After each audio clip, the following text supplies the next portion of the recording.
Ka'baning soyasida payg'ambar alayhisolatu vassalom yotsalar, bir sahobiy kelib, "Ya Rasululloh, nimadan shikoyat qilasiz?" dedilar. Shunda payg'ambar alayhisalom ochlikdan dedilar. Qarang, Rasulullohning qonlari ochagan o'sha mahal.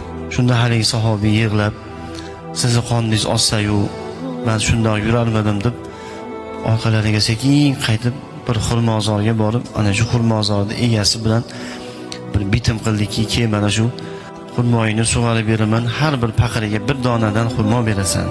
Necha paqirdir suv toshib xurmolarni sug'orib berdi, evaziga bir hovuch xurmolik bo'ldi.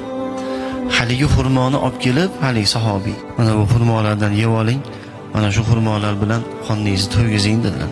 Payg'ambar sollallohu alayhi xurmolardan olib yerkanlar, "Shu xurmolarni borib ishlab qiynalib men uchun olib keldingmi?"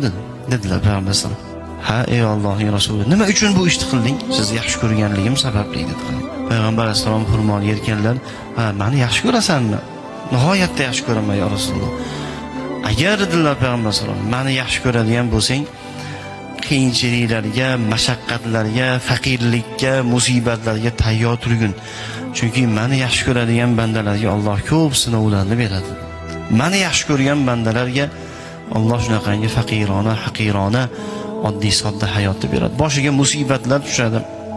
Moli bilan sinov beradi, joni bilan sinov beradi, mana shunaqangi qiyinchiliklarni beradi" dedilar azizlar. Shuning uchun bir inson, masalan, musibatlar to'xtamayapti bir insonning boshiga. Qaysi ishni boshlasa yurmayapti. Qorni och qolyapti kerak bo'lsa. Qishda yupun kiyimda qolib, bu faqat Allohning suyganligidan bo'lar ekan azizlar. O payg'ambar alayhisolamni yaxshi ko'rgan bandalarga kelar ekan bunaqangi azizlar musibat.